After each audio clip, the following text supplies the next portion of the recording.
Oh snap! First 50 States of Strange ever live on TikTok. Let's go! And hello to everybody that will be watching this on YouTube in the future. Today we have a lighthouse and a ghost ship starting out. I'm going to add more stuff as we talk about stuff. But today's state is Maryland, and I got some ooky, spooky paranormal stuff and a true crime story. We are going to start with the paranormal and like monsters and stuff first though. So I'm gonna get some paint set up and get ready to do some water like crashing up onto the shore and kind of like blocking the ship a little bit so it's not so in your face. It's a little intense right now, but yeah, I'm gonna do that. I'm gonna let some people hop in on the live for a minute while I get the paint mixed in before I start talking about everything.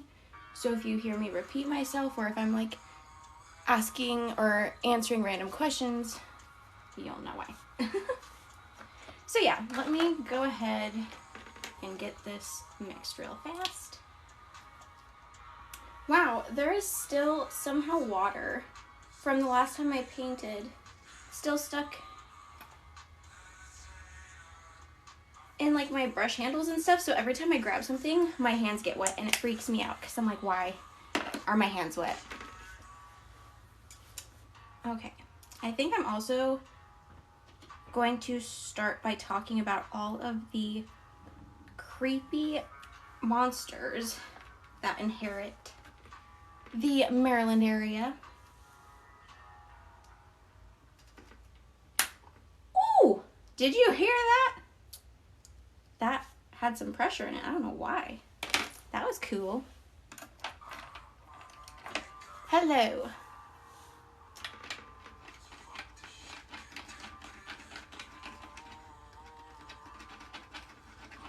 Okay, I like the color that this is making. I'm going to use a little bit of a darker, lighter blue to start, and then I'm going to make it lighter as I throw the water up in there, let it flow.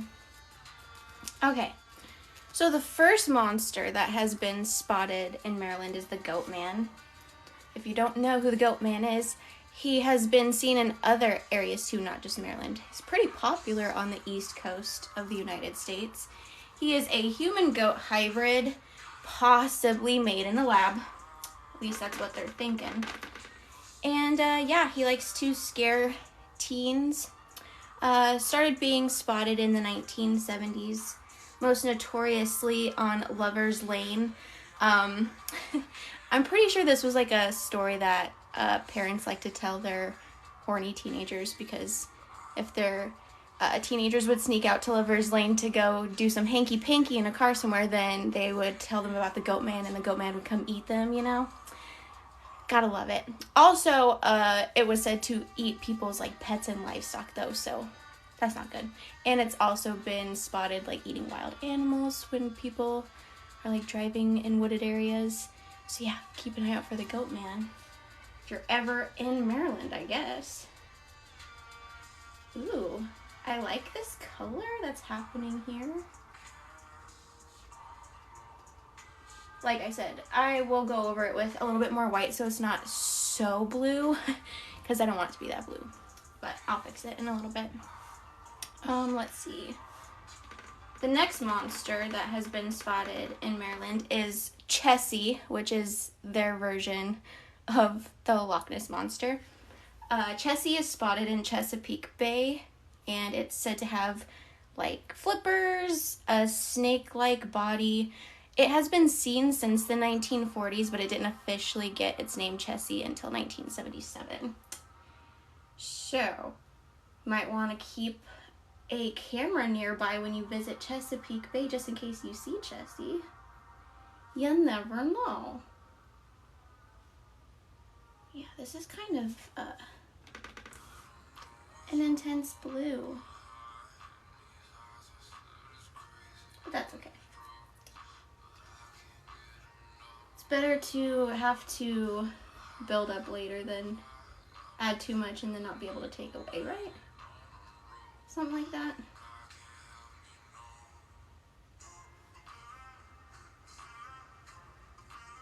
So I'm trying to kind of like map out how I want the water to be like coming up. So if it looks crazy and bad right now, I'll fix it, I promise. But I just need to kind of map out where the waves are crashing so I can add all the sea foam in later. And I do have some music playing in the background, but it's kind of quiet. If you want it to be quieter or louder, let me know. Looks nice, thank you. Have you seen him or her yourself? I have not seen Jessie. And I have not seen the goat man either. Let's see, who do I have next? I have like some notes on the floor to like see what I'm talking about because I'm talking about a lot of stuff today. So if I'm looking down, that's why. The Snallygaster. That is another monster that is popular in Maryland. It's like a German in origin, I guess, tale. It came over with the German immigrants. But the Snallygaster is a half bird, half reptile that will hunt kids and livestock. Sent a corgi. Oh my gosh, thank you. Wait, does that cost money? Don't send me things that cost money. It makes me feel bad. I just want your guys' love and time, I guess. I don't know. I'm like a words of affirmation love language. Snallygaster, right. Snallygaster, 25-foot wingspan, which is, if you think about it, quite huge. It's said to have talons that, quote, glow like hot metal. I love you. Oh, thanks. I love you too. By the way, those of you who are watching live right now, this will be posted on my YouTube channel, Azazel's Road Trip, in the future, probably, I'm guessing later today, depending on how long it takes to download this. I've never tried doing this live before and then posting it to YouTube. I usually do a pre-recorded episode. But I decided to try something new because I feel like I really enjoy doing lives. But the Snallygaster, with its 25-foot wingspan and talons that glow hot like metal, also has a red third eye in the center of its forehead and sharp teeth. It's also said to have tentacles. I guess this thing just like has it all, right? It also cries like a baby and screams like a woman to lure people to it. Again, creepy. Let me tell you, if I hear, this might be messed up. I guess it's because I'm not a mother myself, but like when I hear a baby cry, like the first thing I think is, oh my gosh, like I need to help it. But then like depending on the environment, I feel like I'd be like, no. And then I'd be out of there. Did you go to high school in New Jersey? I did not. I went to high school in Colorado. I'm from the mountains. Hello. Okay. Yeah, I need to start figuring out how I want the waves coming up over here. I want some big old waves on this side because it's a lighthouse. And I looked up some pictures of like some of the lighthouses during storms and stuff. And it is so terrifying. Like, shout out to people who are lighthouse keepers and live in them and stuff, because when you see that water like crashing up and around the lighthouses, it is freaking terrifying. Beautiful, but terrifying. Okay. Perfect. Again, I will fix that. It's not going to look that crappy. It's just marking out where I'm going to be throwing in the sea foam. I'm from the South. My husband is from the South. Can you name a famous painting? Well,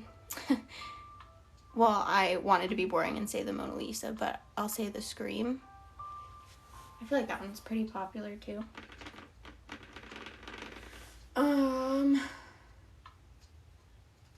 I'm really bad. I could probably tell you, like, if you showed me the painting, the artist that painted it, but I am better at remembering the painter rather than the name of the painting, unless it's like one that everybody has seen everywhere. Okay, I've got a big wave here, big wave over there, maybe another little splashy splash here. I don't know. We're going crazy, okay? We're going crazy. And I'll go in with some lighter blue in a minute. All right. I've named a few monsters. Do I have any more monsters? I think that might be it. All right, let's move on to haunted places in Maryland then. We could talk about the Sotterley Plantation. The Sotterley Plantation is the oldest surviving plantation in southern Maryland. Let's see. It said that lights flicker. There are still breakfast smells that will waft up from the kitchen, or noises heard in the kitchen as if, someone's still preparing food in there, even when no one is there. And the ghost of the former owner apparently likes to throw people down the stairs. Not a very friendly guy. Do not suggest being on the stairs alone if you ever go visit the plantation. Yeah. Next. Well, let's talk about a lighthouse area since we're painting a lighthouse scene, shall we? If you go to Point Lookout State Park in Scotland, Maryland, it is considered the most haunted lighthouse in the United States. If you didn't hear that because I whispered, it is the most haunted lighthouse in the United States, supposedly. I've never been there. If you have, is it super haunted? Because lighthouses intrigue me. I would love to go visit all the haunted lighthouses out there. During the Civil War, it was occupied by federal forces. It was turned into a hospital. It was also used as a POW camp or prisoner of war camp, which obviously attributes to its hauntings. I feel like everywhere I've ever investigated paranormally used to be some kind of medical facility at some point. It just isn't, it's in the cards, I guess. But during the Battle of Gettysburg, I guess there was a Confederate soldier who got killed with a cannon. So his ghost is seen running across the road. The old lighthouse keeper hangs around still. And his wife hangs around too. His wife is known for wearing a blue dress. And she will creep up on people, and she'll whisper hey, this is my house, which I don't blame you, girl.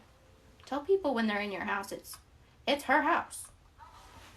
What else? There's a whole bunch of stuff that happened here. Oh, the lighthouse keeper's wife, her name was Anne, by the way. Anne Davis. And the keeper can be heard singing and stuff too. So I guess just in this whole area, you're going to be seeing Confederate ghosts. You're going to be seeing the lighthouse keeper and his wife chilling everywhere. Also, the USS Tulip sank off the coast of where the lighthouse is, and 47 people perished. So again, people say that they see ghosts due to that stuff. Zoe, what are you doing back there? Can't get comfy or what? There's another ship, the Gale of 1878. That one also crashed. 16 people perished in that incident as well. And then the Express, which is another ship, actually washed up onto the shore of north area of the state park, if that makes sense. And it looks like with that incident, one of the dudes on that ship, the second mate, Joseph, appears and will actually knock on the lighthouse door right before a storm. So if they hear a dude knocking on the door, there's a storm coming. Which, that's actually kind of nice. Thanks. Thanks for warning everybody. Thank you for the 2 dips. Okay, what's the next haunted place we got on our list? The Glendale Hospital is a good one. It was a tuberculosis sanatorium, and it also housed the criminally insane for a little while. But it closed in 1981 due to asbestos, so it was running for a long time. Which I feel like asbestos is always something that gets everything shut down. But it needed to be, because as we have seen many times throughout history, the sanatoriums and stuff were just not it, you know? I'm also kind of nervous about doing the water right now, because I usually use a fan brush, and I left my fan brush at my best friend's house, and now I have to figure out how to make this look cool without, like, messing it up. So we'll see how that goes. Another haunted place in Maryland is Crybaby Bridge. This one, I feel like there's always something to do with bridges and babies when I read about haunted bridges. I don't get it. But this one, in the name, obviously, you can hear a baby crying because supposedly a mom threw her baby off of the cliff, or off the bridge, and she also threw herself in there too, I guess. And so there's just like a bunch of creepy things that go down. If you ever watched any of my other episodes on YouTube, there's another bridge I talked about. I want to say it was in Delaware. Kind of gives me the same kind of creepy vibes. Just, yeah, a lot of bridges with a lot of creepy mom and baby stories. Knock it off. All right. Do I have one more haunted place. Where is it? Edgar Allan Poe's house. How could I forget? Edgar Allan Poe, if you guys don't know who that is, you should look him up. He is a poet, and he writes a lot of creepy stuff. The Raven is one of his most known works. And his house is in Baltimore, Maryland. It's now a museum that you can go visit. But it is said that that place is pretty haunted. And supposedly, every year on his birthday, someone will go visit his grave and leave him a bottle of whiskey and exactly 3 roses. Now, is it his ghost? Is it a fan? Is it a family member keeping up like a creepy little tradition for people to talk about? I don't know, but it's pretty interesting. This might sound so amusing. Nice. That's one way to like the live quickly. Thank you. Alright. I'm just layering some more colors in. Let me double check my list and make sure I didn't miss anything on the monster paranormal side of things. I don't think I did. We got all the monsters. We got some paranormal stuff. Alright, that means that now we're going to be switching gears to my true crime portion of the state. So if you are kind of squeamish when it comes to talking about like true crime and murder, you might want to go ahead and come back and see me here on TikTok again next week when I start my next painting and I'm not talking about the creepy stuff yet. Or if you want to watch the rest of it on YouTube and just fast forward past that part, that's fine too. I know the true crime murder stuff isn't everybody's cup of tea, so. Oh, thanks for trying to get me all those likes. I appreciate it. But for today's true crime, we are going to be talking about something that is pretty tough. It's tough to talk about because it's going to have to do with kids, unfortunately. It is the child slayings of the Espinosa and Quezada children. And I'm going to be looking at my notes for this a ton because so much information on this. I might even have to like put this up in my lap and like look down while I'm painting. So I apologize if it kind of like bugs you visually, but I want to make sure that I'm getting information out there and not completely screwing it up. This is also my first time. It is really hard like painting live and talking about this because I usually pre-record and voice over. So I'm actually trying to like focus on making my painting good and make sure I don't sound crazy when I'm trying to explain like all this stuff. So if it sounds terrible or if my painting looks terrible, then I guess I will not go the live route anymore. But we shall see. I'm trying to get some like water up in here, so you know that this is some rock area. And I'm getting paint all over my step stool. My bad. Okay, for just a second, I'm going to not paint and just tell you a little bit of information so I can get the ball rolling in my brain, because I just feel like if I don't, it's not gonna go well. Okay, so basically, May 27th of 2004, there is a big family that lives together. So in this apartment total, we have Ricardo Sr. and his wife, Naomi, who is also known as Mimi, and then Maria and her daughter, Alexis, and then Ricardo and Maria's two sons, Lucero, who is 8, and Ricardo Jr., who's 9. Alexis is 10 at this time. So we have a 10, a 9, and an 8-year-old all living in the house with the parents and an aunt. So this is how they're like all connected, and they all live together. So on this day, the parents are off running errands, doing their shopping, you know, doing what needs to be done, and the kids are at home. Well, unfortunately, things go bad when the parents come home. I'm gonna look down at my notes for this. Bear with. Okay, so basically what happens is when they come back home, they ring the doorbell because they didn't bring the key with them, and the kids aren't coming to the door. So instead of like freaking out right away, he climbs into the kitchen window, and when he gets in the house, he finds all the children's bodies and there's blood everywhere. So he runs out and he goes to the neighbors, and they call 911 because they don't speak English very well, so they have the neighbors call the cops for them.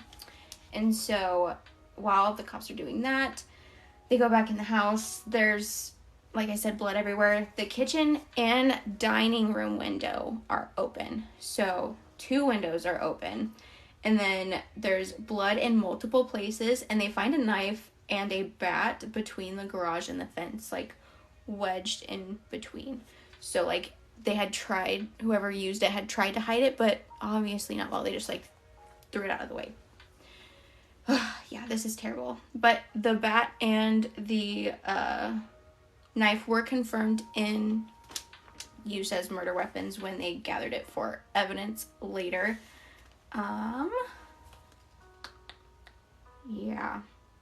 Yeah, this is really sad. This is a really sad story. It was hard for me to research this one because when it comes to kids, it just bugs the ever-loving crap out of me.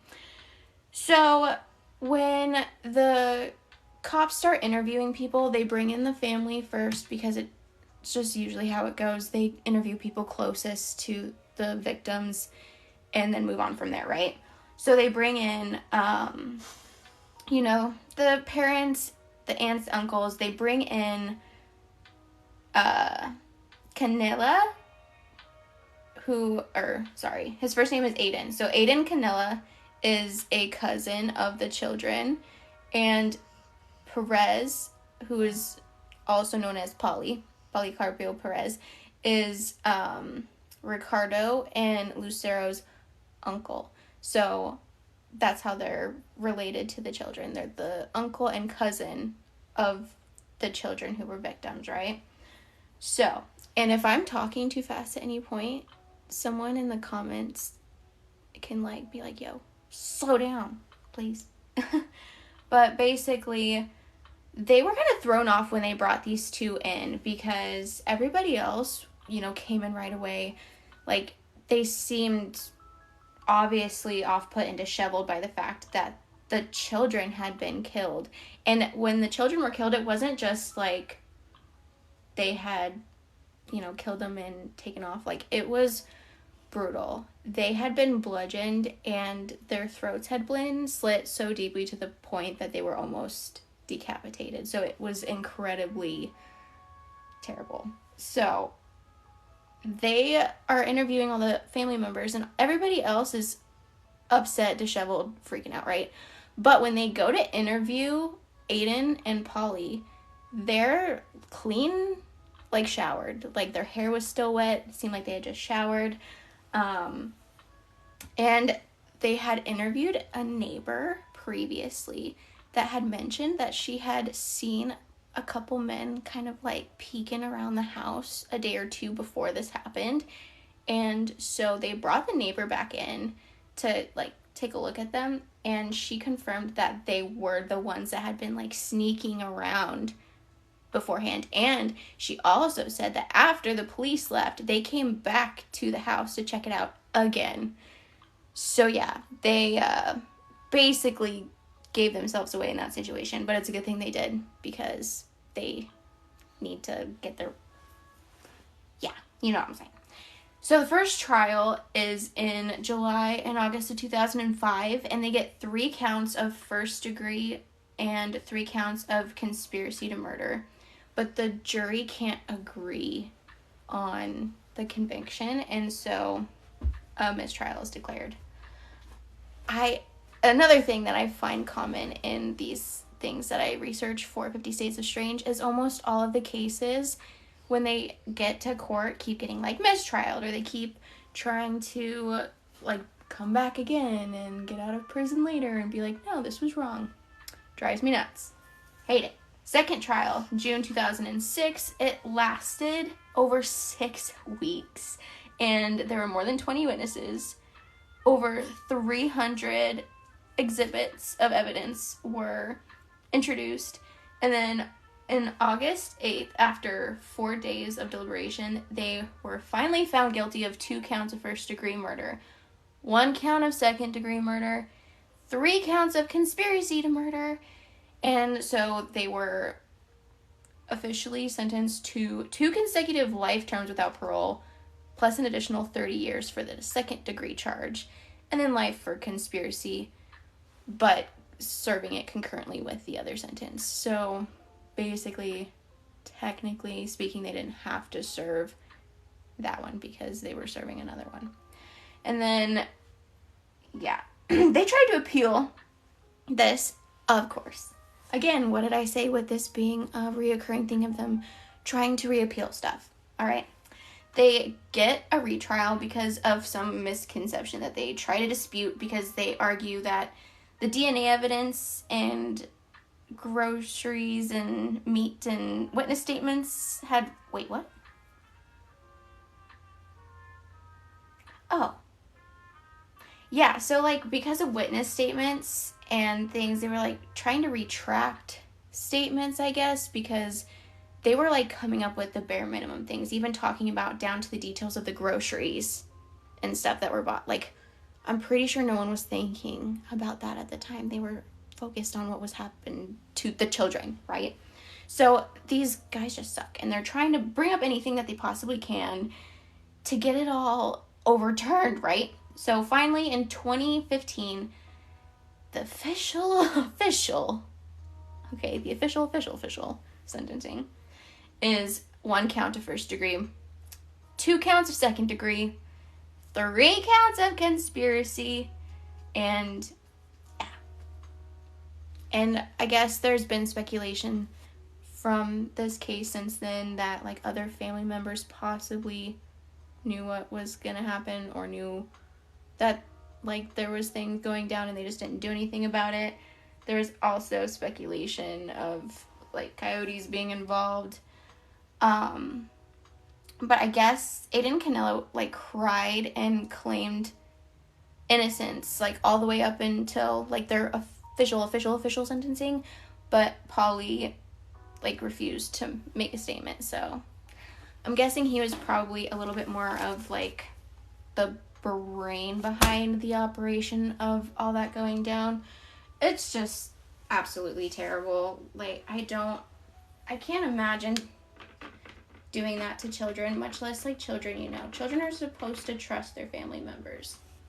So yeah, I guess just be careful out there. And sorry today's true crime was so depressing and sad. But I'm gonna switch on over now and finish the rest of this episode with a little bit more happiness and just paint, I guess. I'm just gonna finish up adding some waves crashing up here. I'm gonna throw a little bit more detail on the lighthouse. And then I think I want to add some lightning in here too. Make it a real stormy storm, you know? A real stormy storm. I don't know what I'm doing. I might switch paintbrushes here in a second too when I throw in my lighter color, because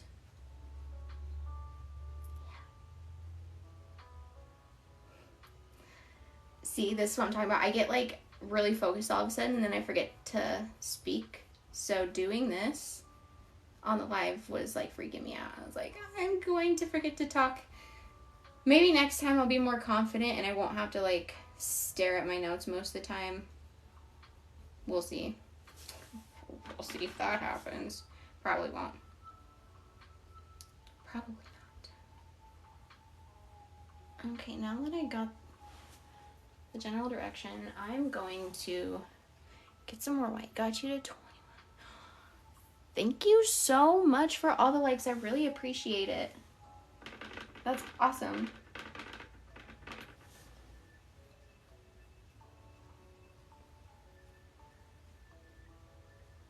Okay, I think I'm gonna just go in and add like straight up white now. And I'm gonna use a really big brush, which could go horribly wrong, but we'll see. I like the texture that this bigger brush I have gives me though. Beat the devil out of it, as Bob Ross would say.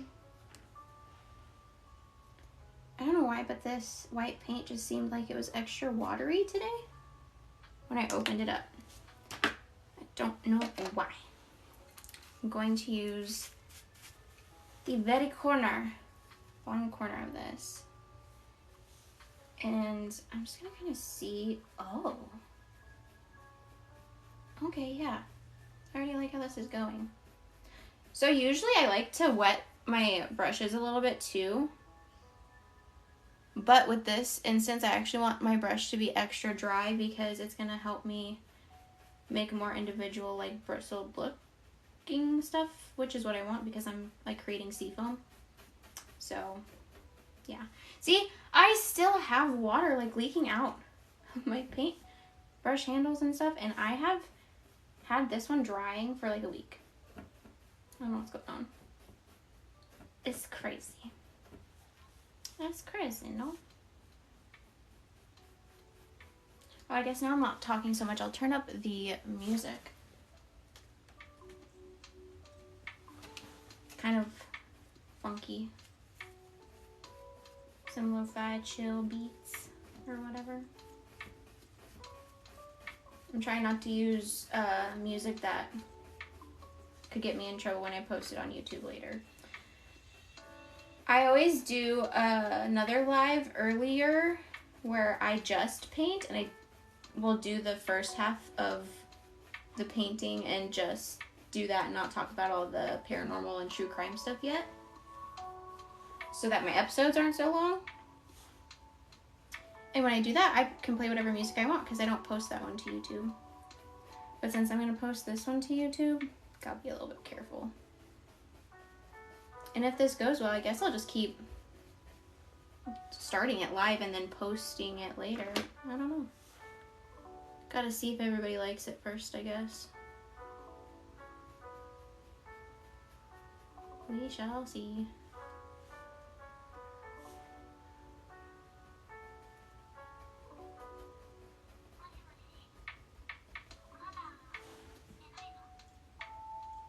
Sure. We'll just go with that.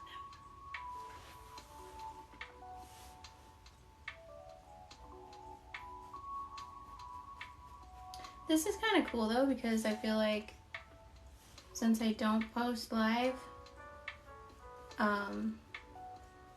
usually the people who just watch my episodes on YouTube and don't watch me start the painting, they only see like my time-lapsed painting, so they don't get to see it in real time and they don't get to see it unfold in front of their eyes.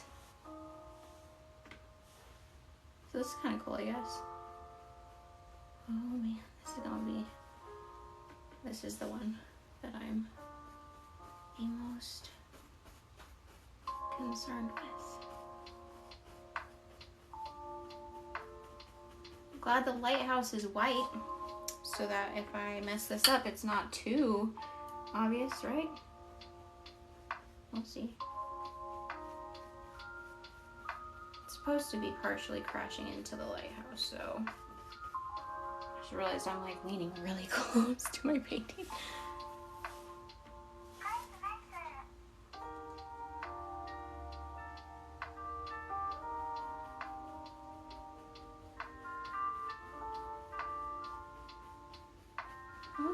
Okay. Oh, I think my neighbor's doing stuff. I just heard a loud noise that scared the crap out of me.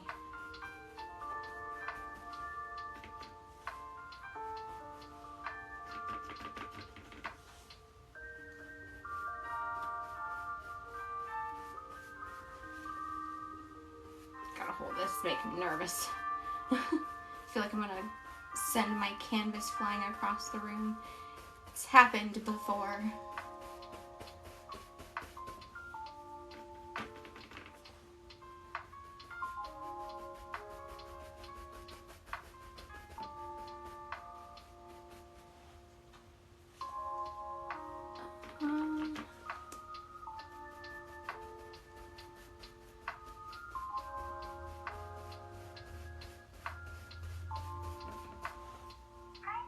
Is that how I like it? Is that?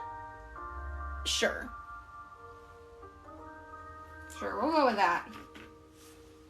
I think I might add just a teensy bit more white. Ugh. Gosh, that is getting harder and harder to get paint out of, I swear. Ooh, yeah. Yeah, I'm just going to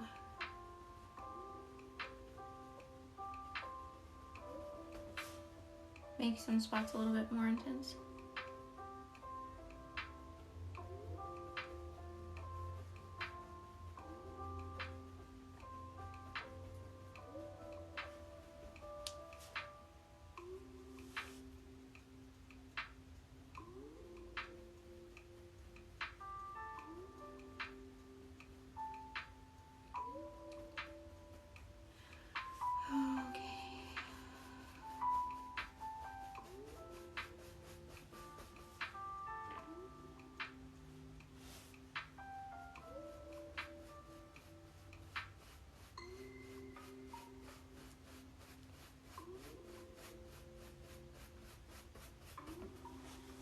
See, I feel like that blue that I put in is like providing just enough of a hue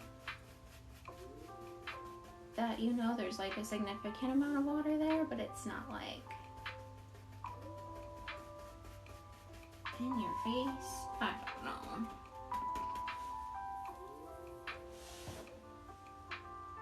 I feel like I need a little bit more of a stippled effect over here. I got too much like brush strokes.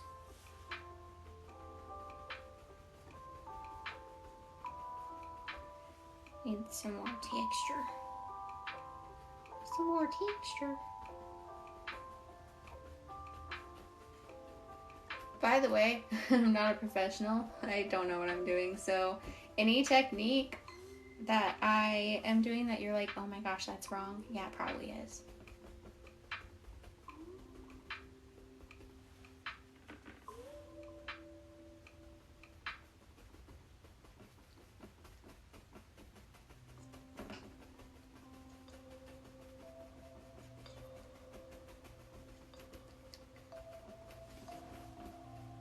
Just trying to make it look more like water. Getting sprayed up everywhere. Yeah. Like that. Okay, now I can go in and throw more detail into the lighthouse real fast. Maybe throw a bolt of lightning in. I think the only reason I want to do that is because, actually, let me take a little bit of my white and highlight where I'm going to put the lightning bolt so that I already know it's happening.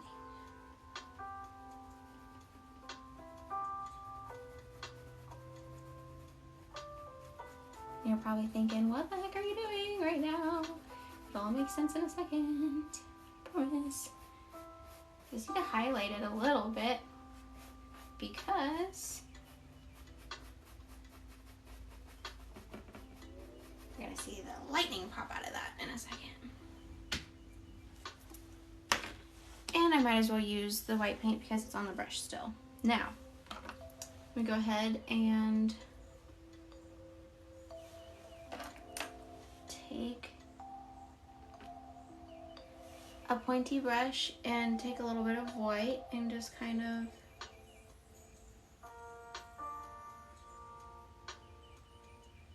outline this a little bit up here because then I'm gonna take this yeller and paint the lantern of the lighthouse. And it's gotta be like reflecting, right? I like have to talk to myself while painting. Oh, my cat just ran into the thing. I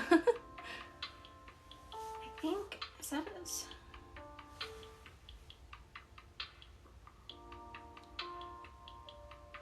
And then I gotta kind of like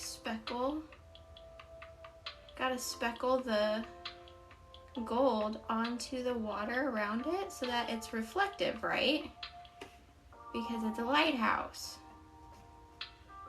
So I'm gonna kind of speckle it out and then just gonna cast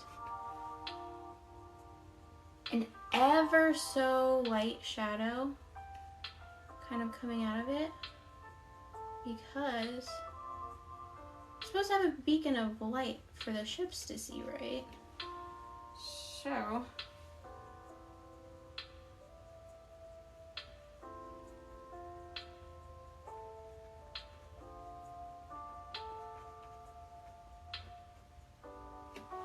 there. Yeah. Yeah. It's little details, right? I'm gonna throw a little red door on my lighthouse at the bottom.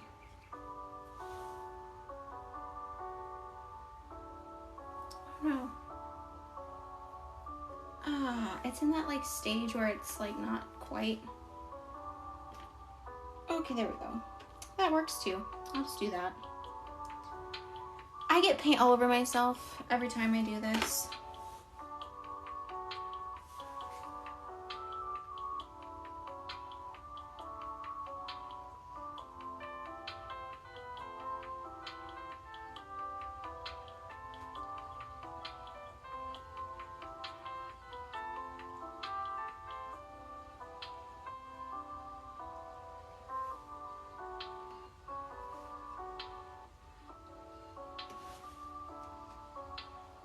Yeah.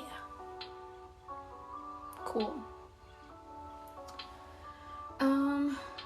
I think I might go ahead and add a little bit of like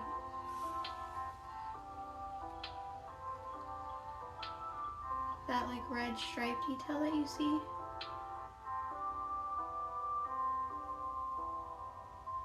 I wasn't going to originally, but since the water is kind of like crashing around it, it makes sense to do it so it has a way to like outline the lighthouse a little bit, I guess.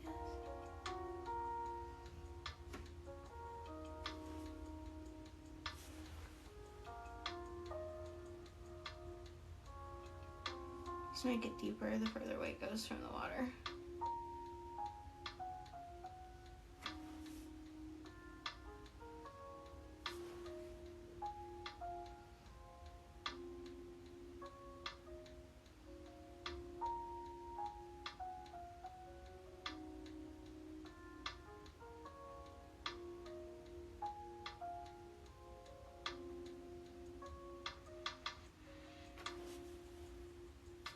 Cool, cool. I also feel like I need to bring a little bit of water back through here too, because it's just a little dull.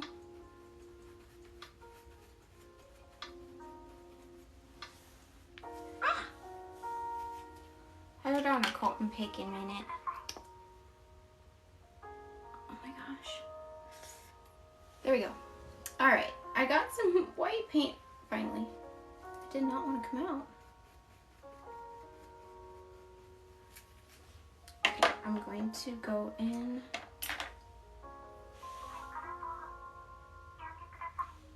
This is actually perfect because this is still a little bit damp. And I'm gonna just some fine line work because I don't want to mess up the lighthouse on this side. Oh, I like that a lot. Actually,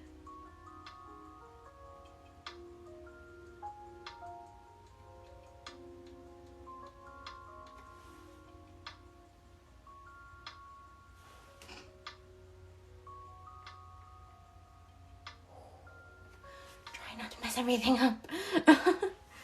All right, there's that. I'm sitting on my exercise ball right now, so if you hear like a weird noise that's like all of a sudden, it was that, my bad.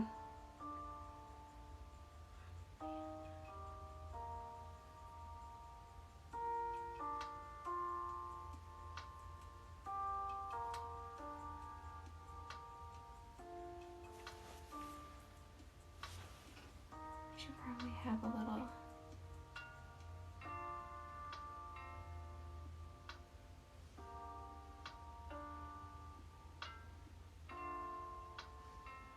Trying to make it look as realistic as possible.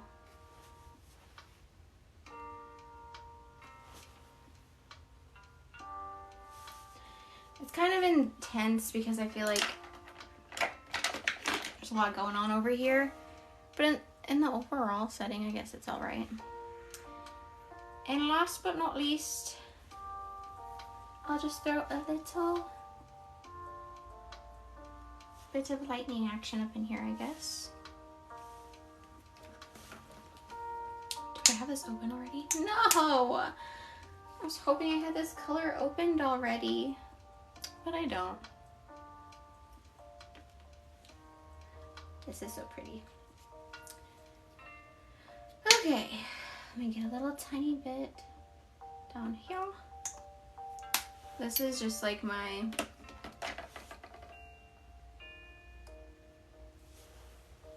gonna be the color that I use to trace my lightning with. This part always is kind of sketchy. How do I want my lightning bolt to look? Okay, I think I want it to come out here, but I also want it to kind of zigzag up into the clouds. Ugh. Then once I do this, I will sign it and we will be done with the painting and it will be the end. It will be the finale. Just gonna put some more. Ooh. Trying to like get a feel of what I want to do. Okay.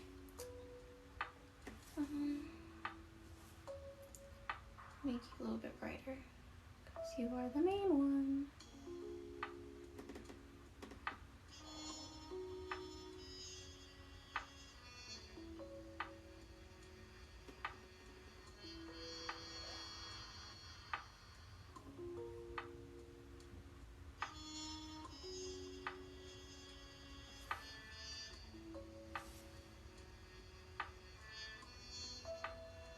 I'm branching up over here too.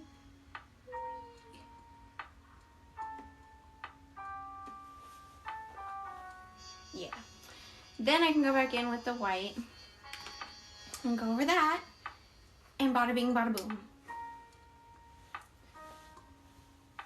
The end. Oh, I freaking did it again! Every time. I think I'm not gonna make a mess. I make a mess. All right. Okay, what is the deal? Where is all of this water coming from? Which paintbrush is it? Now it's like all over my plate. Oh well, whatever. Whatever. We're almost done. Can't get caught up on it. Okay, now this is the part that sucks because I have to actually care about where this one goes because I have to follow the line. I might actually put this on my lap for a minute just to study it. Now you can look at all my nerdy stuff in the background for a second while I do this.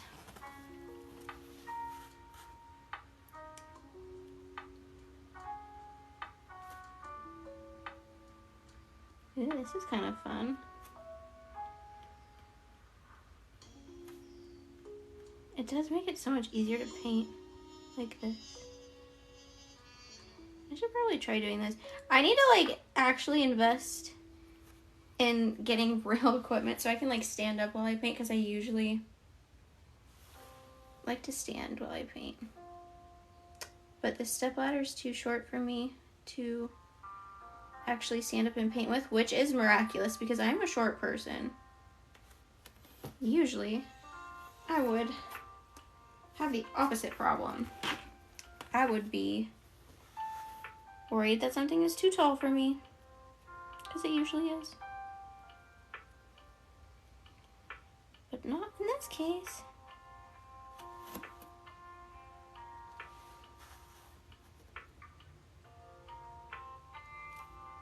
Okay, almost done.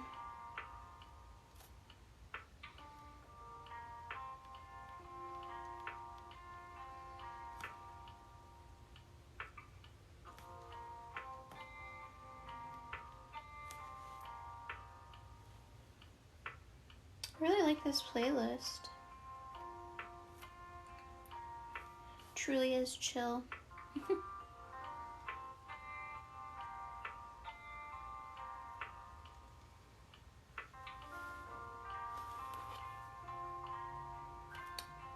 Almost done, almost done, almost done.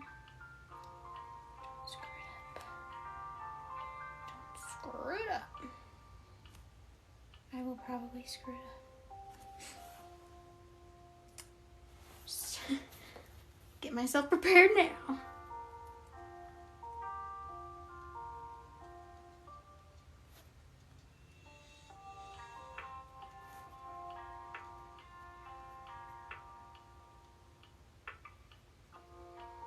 Ooh.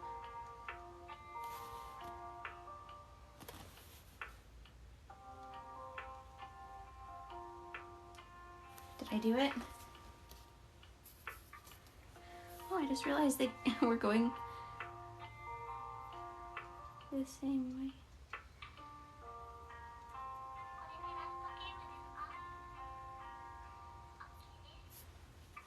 Ta-da!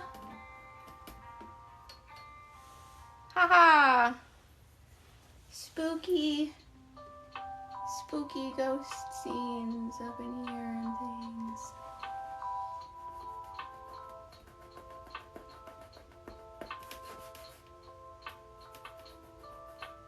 Just needed to... There's like a spot up here that when I look at it close, can't really tell from far away.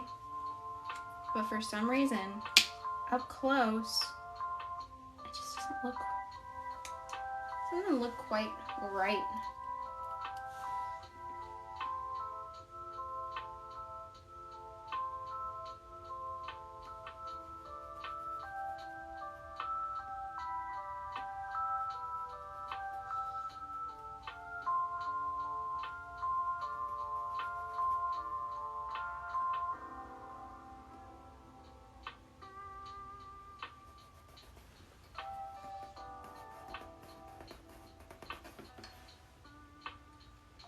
Okay.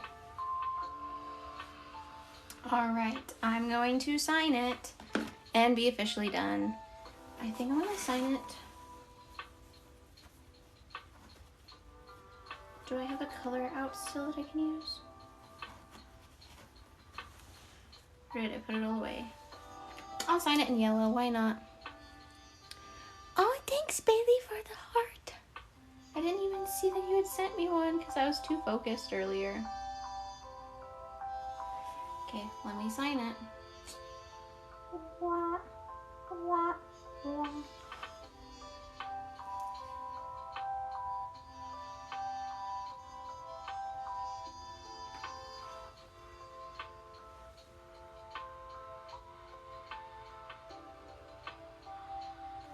There we go.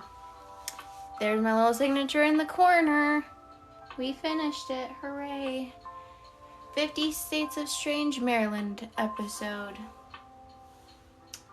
Here, I will bring it a little bit closer and change the lighting a little bit.